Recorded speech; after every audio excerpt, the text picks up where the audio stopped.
Welcome to yet another video of this video lecture series Basic English Grammar. मित्रांनो, याच्या अगोदरच्या lecture मध्ये आपण डायरेक्ट स्पीचचं कन्व्हर्जन इनडायरेक्ट स्पीच मध्ये कसं करायचं याच्याबद्दलचे 5 रूल्स आपण बघितलेले, ठीक आहे. आणि हे 5 रूल्स सांगणारे 3 पार्ट्स 3 व्हिडिओ लेक्चर मी अपलोड केलेले आहेत. मला आशा आहे की तुम्ही ते बघितला असाल. जर तुम्ही ते व्हिडिओ बघितला नसाल तर ह्या व्हिडिओच्या अगोदर ते व्हिडिओ आहे ते तुम्ही बघा आणि त्याच्यानंतर मग या व्हिडिओमध्ये या, जेणेकरून तुम्हाला सिक्वेन्सली पहिला रूल, दुसरा रूल, तिसरा, चौथा, पाचवा हे आपण ऑलरेडी डिस्कस केलेलं आहे, ते खूप चांगल्या पद्धतीनं समजेल. मित्रांनो, रिमेनिंग जे 3 रूल्स आहेत, अजून राहिलेले 3 रूल्स आहेत, ते आपण या लेक्चरमध्ये कंप्लीट करणार आहोत. सो व्यवस्थित बघूया, हे व्हिडिओ लेक्चर व्यवस्थित समजून घ्या, ठीक आहे. आता आजचा रूल जो आहे, रूल नंबर 6, हा कशाशी रिलेटेड आहे तर how to convert and imperative sentence to indirect speech. जर इम्पेरेटिव्ह एखादं वाक्य असेल डायरेक्ट स्पीच मध्ये, तर त्याचं कन्व्हर्जन इनडायरेक्ट मध्ये कसं करायचं हे 6वा रूल सांगतोय. बघा 6वा रूल फळ्यावर तुम्हाला दिसतोय इथं. काय बघा रूल काय सांगतोय, व्हेन द रिपोर्टेड स्पीच म्हणजे डबल इन्व्हर्टेड कॉमा मधलं वाक्य हे काय असेल, कंटेन्स अँड इम्पेरेटिव्ह सेंटेन्स. जर डबल इन्व्हर्टेड फॉर्म मधलं वाक्य हे इम्पेरेटिव्ह सेंटेन्स असेल, मग इम्पेरेटिव्ह सेंटेन्स कसं असतं, इम्पेरेटिव्ह सेंटेन्स म्हणजे आज्ञार्थी वाक्य. ज्या वाक्यामध्ये आपण एखाद्या व्यक्तीला ऑर्डर देतो, एखादं काम करण्यास सांगतो किंवा रिक्वेस्ट करतो, त्याला सजेशन देतो किंवा वॉर्निंग देतो, असे जे वाक्य असतात हे इम्पेरेटिव्ह सेंटेन्सेस असतात, ठीक आहे. आपण टाइप्स ऑफ सेंटेन्स वर सेपरेट व्हिडिओ केलेला आहे, या युट्यूब चॅनलवर हे अपलोड आहे, तुम्ही ते बघू शकताय, ठीक आहे. तर the reported speech contains and imperative sentence. Reported speech म्हणजे डबल इन्व्हर्टेड फॉर्म मधलं वाक्य इम्पेरेटिव्ह असेल तर काय काय बदल करावे लागणार आहेत आपल्याला, ते आपण आता बघायचं या रूल मध्ये. आता पहिला बदल काय करायचा आहे बघा, यूज रिपोर्टिंग वर्ब. बघा डायरेक्ट जेव्हा तुम्ही इनडायरेक्ट करताय, जेव्हा रिपोर्टिंग वर्ब असतं हे काय वापरायचं, एक तर ऑर्डर वापरायचं किंवा रिक्वेस्टेड किंवा वॉर्न्ड किंवा ऍडवाइज्ड किंवा सजेस्टेड किंवा प्रपोज्ड, यापैकी काहीतरी वापरायचं आपल्याला. बघा डबल इन्व्हर्टेड फॉर्म मधलं वाक्य इम्पेरेटिव्ह. जर आज्ञार्थी वाक्य असेल, ऑर्डर एखाद्या व्यक्तीला दिली असेल तर ऑर्डर वापरायचं. त्या वाक्यामध्ये रिक्वेस्ट असेल तर रिक्वेस्टेड वापरायचं. वॉर्निंग असेल तर वॉर्न्ड असं वापरायचं. ऍडवाइस असेल तर ऍडवाइज्ड असं आपल्याला वापरावं लागेल. हे रिपोर्टिंग वर्ब यातलं एक कोणतं तरी आपल्याला यूज करायचं आहे डायरेक्ट इनडायरेक्ट करताना. ही पहिली कंडिशन आहे, ठीक आहे. आता दुसरी कंडिशन कोणती आहे बघा, यूज इन्फिनिटिव्ह. बघा आपण कंजंक्शन हे दॅट यूज करतो, दॅट हे यूज करत होतो, पण आता एकाच प्रकारच्या वाक्यामध्ये दॅट आपल्याला यूज करायचं आहे, ठीक आहे. म्हणजे इम्पेरेटिव्ह मधल्या एकाच प्रकारच्या वाक्यामध्ये दॅट यूज करायचं आहे, बाकीच्या ठिकाणी यूज करायचं नाही आहे. मग बाकीच्या ठिकाणी काय यूज करायचं आहे, टू प्लस व्हर्ब. जे व्हर्ब आपण वापरलेला असतोय त्याच्यावर टू हे शब्द आपल्याला वापरायचा आहे. म्हणजे त्याचं काय करायचं, आपल्याला इन्फिनिटिव्ह फॉर्म यूज करायचा आहे इन रिपोर्टेड स्पीच. मित्रांनो, हा रूल लिहून घ्या, ठीक आहे. आणि मी एक्झाम्पल देतो, त्या एक्झाम्पल वरून तुम्हाला खूप चांगल्या पद्धतीने समजेल. आता एक एक्झाम्पल देतो बघा, एक एक्झाम्पल बघा. Ram said to Shyam, please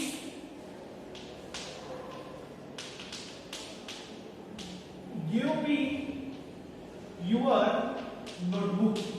बघा राम हा श्यामला सांगतोय, please give me your notebook. आता रूल काय बघा, when the reported speech contains an imperative sentence. Reported speech म्हणजे कोणतं, डबल इन्व्हर्टेड फॉर्म मधलं वाक्य. आता हे कसं आहे, या वाक्यामध्ये प्लीज आहे.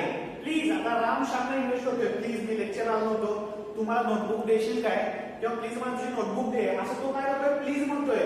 म्हणजे तो रिक्वेस्ट करतोय, काय करतोय, विनंती करतोय. आणि याच्यामध्ये वर्ब पासून सुरुवात आहे बघा. प्लीज हा शब्द बघा विनंती दाखवणारा शब्द आहे. आता प्रत्येक वेळेला असा प्लीज हा शब्द असेलच असं नाही आहे, लक्षात ठेवा. आपल्याला वाक्य वाचल्यानंतर कळतं की ऑर्डर आहे का, रिक्वेस्ट आहे का, वॉर्निंग आहे का, ऍडवाइस आहे, हे वाक्य वाचल्यानंतर कळतं. आता गिव्ह मी युअर नोटबुक, तुझी नोटबुक देशील का, ही विनंतीच आहे, लक्षात ठेवा. प्लीज हे आहे म्हणजे रिक्वेस्ट आहे. मग असं असेल तर इनडायरेक्ट कसं करायचं बघा आपल्याला.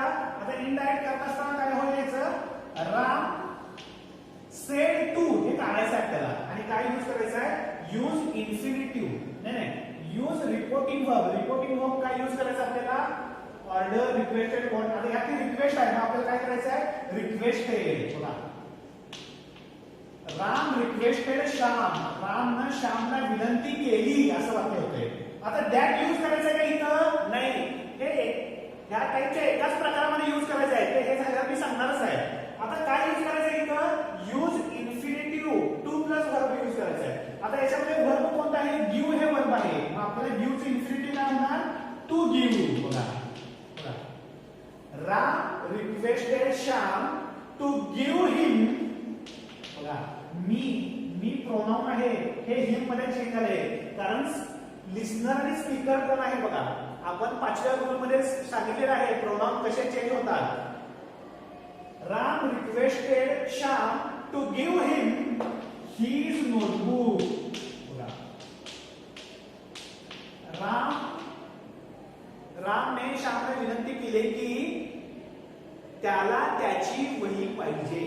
बघा विनंती केली त्याला त्याची वही पाहिजे. बघा Ram requested Shyam to give him his notebook. अशा प्रकारे आपल्याला डायरेक्ट इनडायरेक्ट करता येतं जर इम्पेरेटिव्ह असेल तर.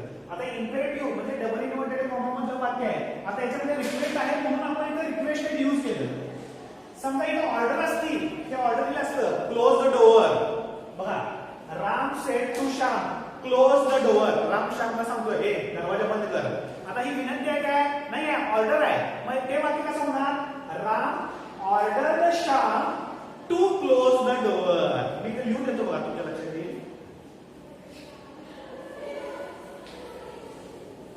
बघा राम सेड टू श्याम. आता असं म्हणला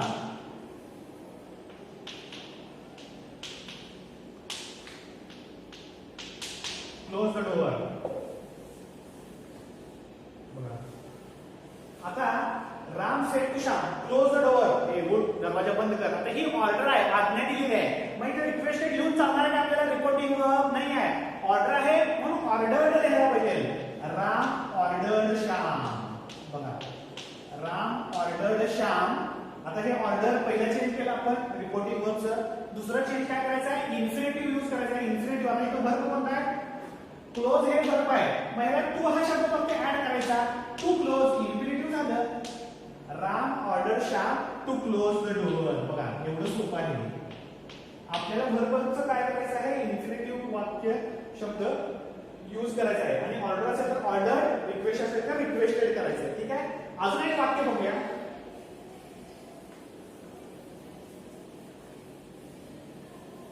अजून एक वाक्य बघा कसं आहे. The doctor said to the patient. The doctor said to patient, take the medicines regularly. आता डॉक्टरांनी सल्ला दिलेला आहे ऍडवाइस दिलेला आहे की तुम्हाला बरं व्हायचं आहे ना तर दररोज तुम्ही औषधं घेत चला. म्हणजे हा सल्ला दिला आहे डॉक्टरांनी. मग सल्ला असेल तर आपल्याला माहिती आहे ऍडवाइस यूज करायला लागणार आपल्याला. मग याचं इंडायरेक्ट कसं करायचं आहे आपल्याला द डॉक्टर ऍडवाइज्ड. बघा ऍडवाइज कारण सल्ला आहे हे वाक्य असलं तर कळतं. Take the medicines regularly. Medicines वेळेवर घेत चला. हे इम्पेरेटिव्ह वाक्य आहे आपल्याला माहिती आहे. बघा the doctor advised the patient. The doctor advised the patient to take. आता इन्फिनिटिव्ह केलेलं बघा आपण इथं वर्ब आहे टू प्लस वर्ब करायचं म्हणजे इन्फिनिटिव्ह होतं केलेलं आहे बरोबर आहे.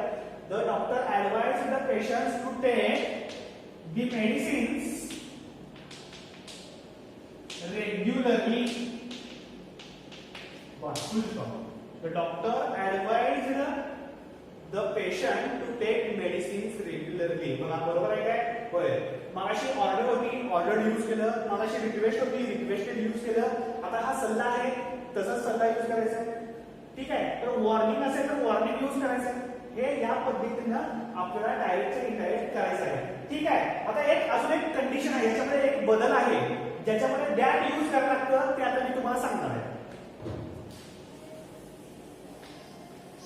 आता याच्यामध्ये एक कंडिशन आहे एक बदल आहे फक्त तो मी सांगणार आहे. हे खूप महत्वाचं आहे. हे प्रकारचं वाक्य आता खूप महत्वाचं आहे, ते तुम्ही समजून घ्या.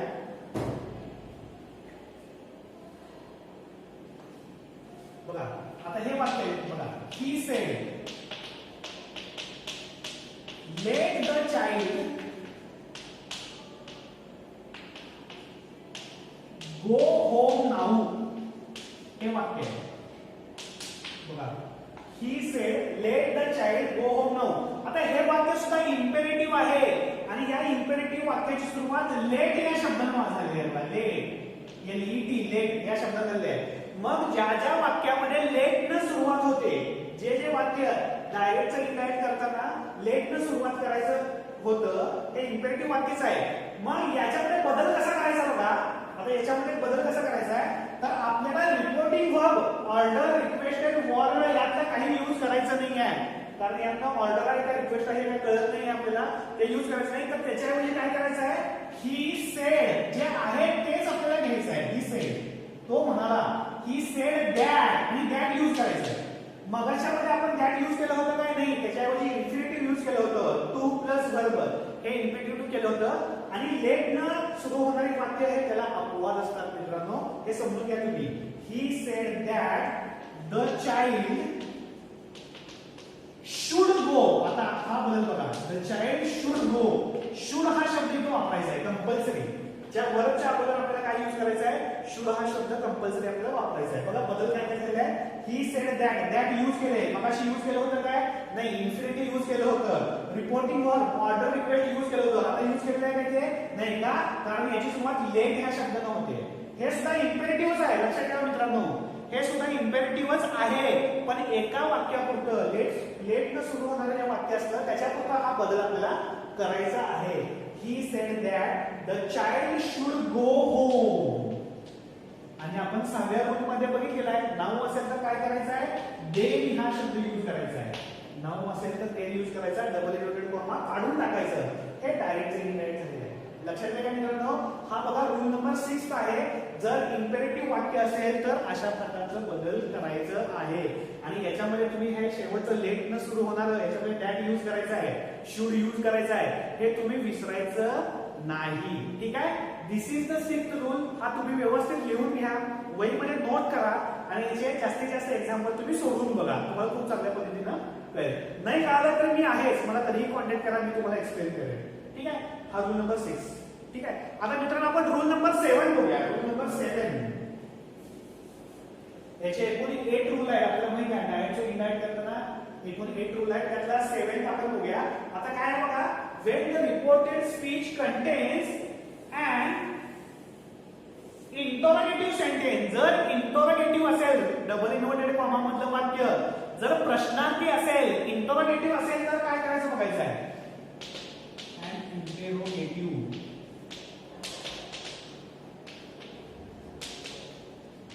बघा जर इंटरोगेटिव्ह असेल तर आपल्याला काय यूज करायचं आहे. इंटरोगेटिव्ह असेल तर काय यूज करायचं आहे बघा.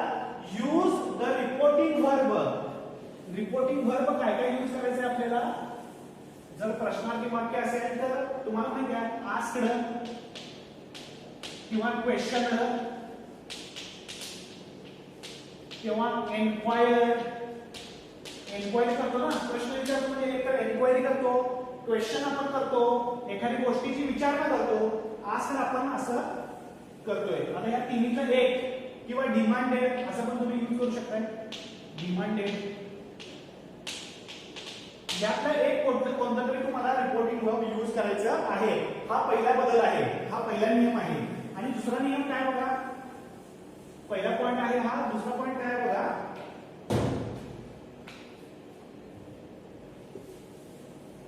दुसरा नियम काय आहे. जर वाक्य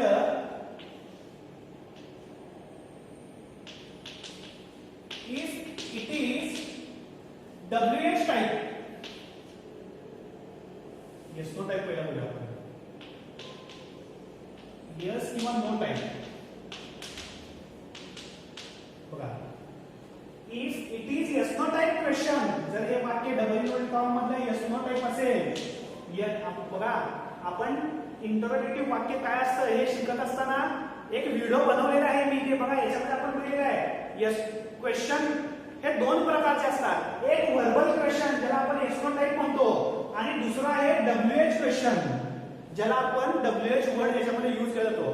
आता एक्सनो टाईप क्वेश्चनचं वैशिष्ट्य काय असतं, याचं उत्तर होय किंवा नाही या दोन शब्दात आपल्याला देता येतं. जर डबल इन्व्हर्टेड कॉमा मधलं वाक्य एक्सनो टाईप असेल तर आपल्याला काय करायचं आहे, यूज इफ किंवा वेदर. कंजंक्शन आपल्याला इफ किंवा वेदर यूज करायचं आहे. कंजंक्शन जे दॅट यूज करतो बघा, दॅट यूज करायचं नाही आहे. Don't use that, don't use that हे कंजंक्शन यूज करू नका. काय यूज करा त्याच्याऐवजी, इफ किंवा वेदर या दोन्हीतले एक काहीतरी यूज करा. आणि दॅट यूज करायचं काय, दॅट यूज करायचं नाही, दॅट काढून टाकायचं, आपल्याला यूज करायचं नाही. हे कधी जर एसनो टाईप असेल तर, ठीक आहे, एसनो टाईप असेल तर. आता एक एसनो टाईपचं एक्झाम्पल बघूया आणि मग WH चं काय आहे ते बघूया. एसनो टाईप आणि बरं ठीक आहे, ते लिहून देतो पहिला मग बघा. If it is WH question,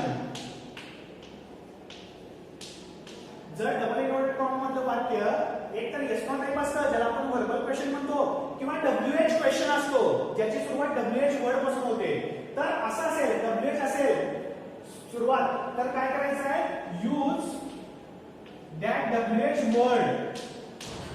हे WH वर्ड जो असतो ऍज इट इज, तो आहे तसा यूज करायचा आहे. इनडायरेक्ट स्पीच करत असताना आहे तसा यूज करायचा. आणि डोंट यूज दॅट, इथं सुद्धा दॅट यूज करायचं नाही, लक्षात ठेवा.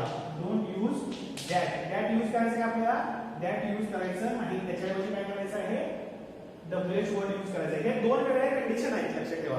असं असेल तर आपल्याला काय चेंजेस करायचे आहे हे आपण बघायचं आहे. ठीक आहे, आता मी एक्झाम्पल देतो, एक्झाम्पल वरून तुम्हाला खूप चांगल्या पद्धतीनं लक्षात येईल. पहिला हे तुम्ही लिहून घ्या आणि आता मी तुम्हाला एक्झाम्पल देतो. ठीक आहे, एक्झाम्पल बघूया.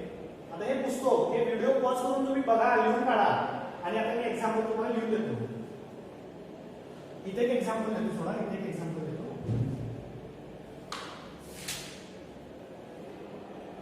बघा, हे एक्झाम्पल बघा. He said to me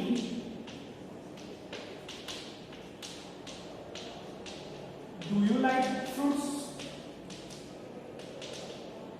question mark. बघा, डबल इन्व्हर्टेड कॉमा मध्ये क्वेश्चन मार्क आहे. डबल इन्व्हर्टेड कॉमा मध्ये वाक्य क्वेश्चन मार्क आहे म्हणजे ते कोणत्या प्रकारचं सेंटेन्स आहे, इंटरोगेटिव्ह सेंटेन्स आहे, प्रश्नार्थी वाक्य आहे. प्रश्नार्थी वाक्याच्या शेवटी नेहमी क्वेश्चन मार्क असतो, हे आपल्याला माहिती आहे.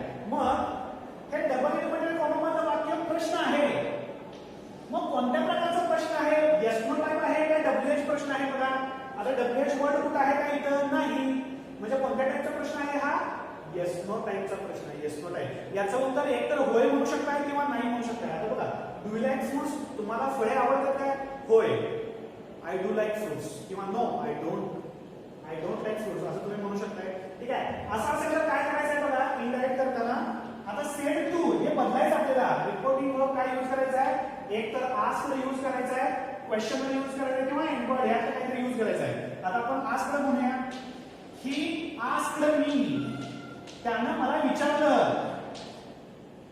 आता याचे असं असेल तर काय करायचं, येस नो टाईप आहे. मग काय यूज करायचं, एक तर इफ किंवा वेदर या दोन्हीचा एक शब्द यूज करायचा आहे. एक तर इफ यूज करा किंवा वेदर या दोन्हीचा एक यूज करा. तरी बघा, he asked me if, me if use करतोय, वेदर यूज केलं तरी पण बरोबर आहे. इफ, आता यूज आहे if I like fruits, if I like fruits. बघा, आता याच्यामध्ये टेन्स सुद्धा बदललेला आहे. सिंपल प्रेझेंट आहे, याचा सिंपल पास्ट होतो. हे रूल नंबर 2 शिकवताना मी तुम्हाला सांगितले चेंजेस टेन्स प्रमाण कसं होता. टेन्स प्रमाण चेंजेस इथं करायचेच आहेत आणि इथं प्रोनाउन चेंज झालेला आहे बघा. ठीक आहे, ही आस, आता आपण काय काय चेंज केलं, सेड टू चं आस्क केलं. इफ दॅट कुठे यूज केलं का, इथं दॅट यूज केलेलं नाही. बघा, he said to me if I like the fruits, असं त्याचं उत्तर होतं. हे येस नो टाईप आहे. ठीक आहे, आता आपण WH वर्डचं एक बघूया. WH वर्डचं एक example.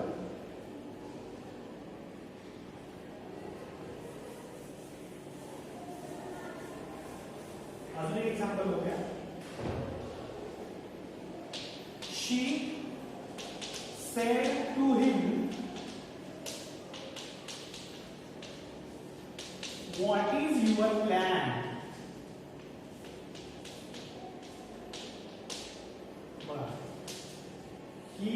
She said to him, what is your plan?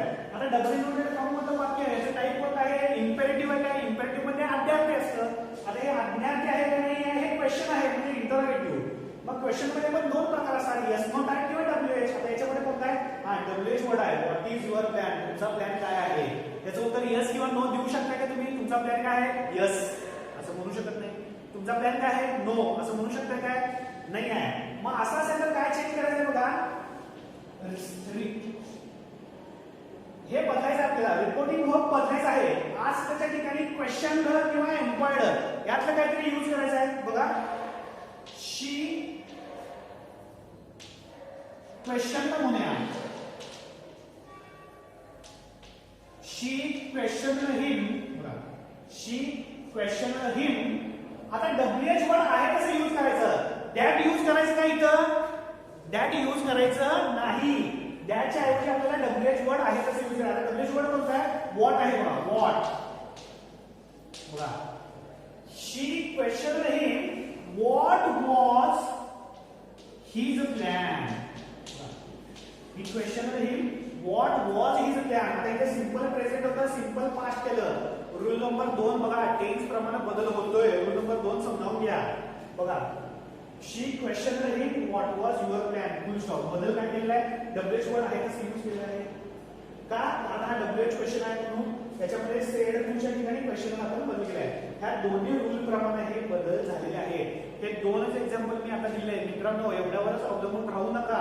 जास्तीत जास्त क्वेश्चन सोडवायची प्रॅक्टिस करा. हे तुम्हाला खूप चांगल्या पद्धतीनं जमेल. बघा हा 7 नंबरचा रूल आहे. रूल नंबर 6 आपण बघितलेला आहे जो इम्पेरेटिव्ह सेंटेन्स बद्दल होता. रूल नंबर 7 आपण बघितलो जो इंटरोगेटिव्ह बद्दल होता.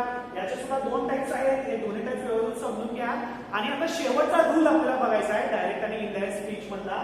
तो आहे, तो मी तुम्हाला लिहून देतोय, लिहून घ्या. Rule number 8.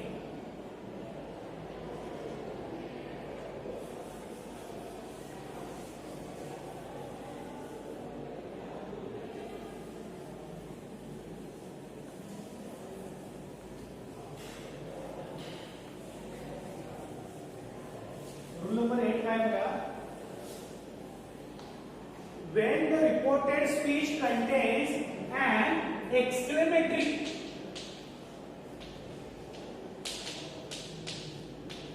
sentence.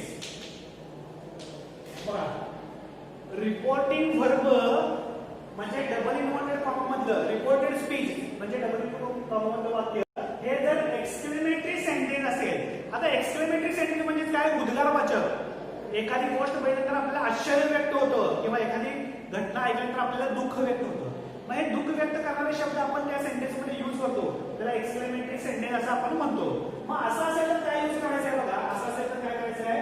Then use reporting verb. Reporting verb काय यूज करायचं आहे? असं यूज करा. एक्सक्लेम्ड विथ जॉय असं म्हणा किंवा exclaimed with sorrow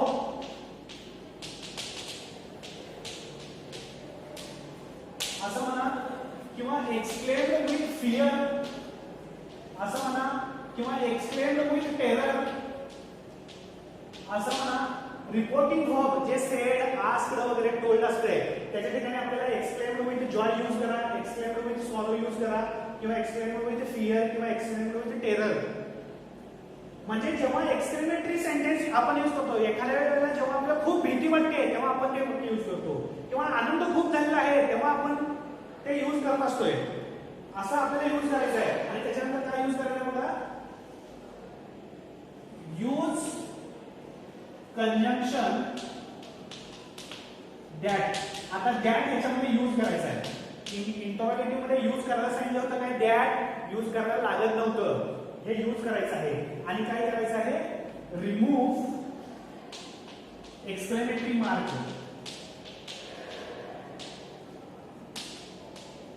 exclamatory mark जे असतं बघा एक्सक्लेमेटरी मार्क वाक्याच्या शेवटी असतं एक्सक्लेमेटरी सेंटेन्सच्या ते काढून आपल्याला टाकायचं आहे. मी याचे एक्झाम्पल सांगतो, एक्झाम्पल सांगितल्यानंतर तुमच्या खूप चांगल्या लक्षात येईल.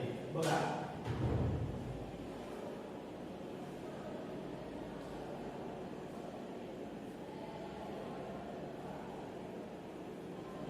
बघा एक्झाम्पल बघा. ही सेड, तो म्हणाला, what a wonderful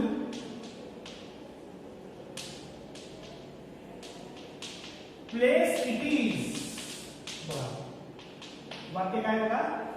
he said what a wonderful place it is. तो म्हणाला अरे अरे अरे काय भारी जागा आहे. बघा तुम्ही ट्रिपला जाताय आणि एखादी गोष्ट तुमच्या मनाला भावते, एखादी प्लेस एखादं ठिकाण खूप चांगलं वाटतं आणि सडनली तुम्हाला आनंद होतो. तुम्ही काय अरे वा वा वा वा काय मस्त आहे असं तुम्ही म्हणताय. मग अरे वा वा म्हणजे काय आहे, आनंदाची भावना सडनली तुमच्या तोंडातून बाहेर पडलेली आहे. ते वाक्य काय असतं, एक्सक्लेमेटरी सेंटेन्स असतं. ठीक आहे. आता याच्यामध्ये व्हॉट आहे म्हटल्यानंतर तुम्ही हा प्रश्न आहे असं समजायचं नाही, कारण काय मस्त बिल्डिंग आहे किंवा काय मस्त पिक्चर आहे असं तुम्ही म्हणताय तेव्हा काय हे प्रश्न असतं. त्याच्या इथं प्रश्न आहे का, तो नाही आहे. हे एक्सक्लेमेटरी सेंटेन्स आहे आणि एक्सक्लेमेटरी मार्क आहे बघा इथे. ठीक आहे. असं असेल तर काय करायचं आपल्याला, ही आता सेड हे रिपोर्टिंग वर्ब आपल्याला बदलायचं आहे. त्याच्यावरती काय यूज करायचं आहे, ही एक्सक्लेम्ड विथ जॉय. त्याला आनंद झालाय का दुःख झालाय, आनंद झालाय. मग जॉय म्हणजे काय आहे, आनंद. बघा ही एक्सक्लेम्ड विथ जॉय. बघा असं यूज केलं, he exclaimed with joy. He said, आता ही एक्सक्लेम्ड विथ जॉय. सेडच्या ठिकाणी एक्सक्लेम्ड विथ जॉय यूज केलं. नंतर use conjunction that. That conjunction use करा. He exclaimed with joy that. आता हे वाक्य एक्सक्लेमेटरी आहे, याचं असर्टिव्ह करायचं आपल्याला, म्हणजे सरळ करायचं आहे. बघा आता कसं करायचं, it was a very beautiful picture.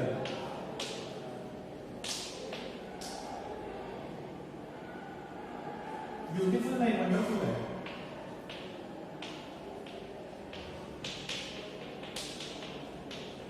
आणि आपल्याला एक्सक्लेमेटरी मार्क काढून टाकायचे. एक्सक्लेमेटरी मार्क काढून टाकलेले आपण काढून टाकलेले आहे. डबल इन्व्हर्टेड कॉमा काढून टाकायचा आहे, ते पण काढून टाकलेलं आहे. आता बदल काय झाला बघा, शीच्या ठिकाणी एक्सक्लेम्ड विथ जॉय असं केलं. आता दुःख झालं असतं, आपण काय म्हणत असतो, एक्सक्लेम्ड विथ सॉरो. भीतीदायक वातावरण असलं तर एक्सक्लेम्ड विथ फिअर असं आपण म्हणत असतो. बघा he sed, he exclaimed with joy that use केले. आता इट इज काय केलं, इट वॉज टेन्स नुसार बदल झालेला आहे.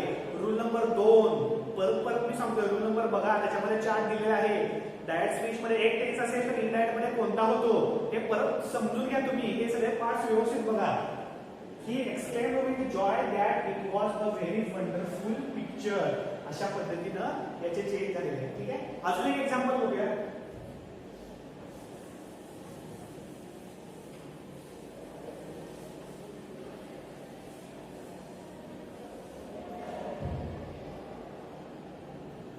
बघा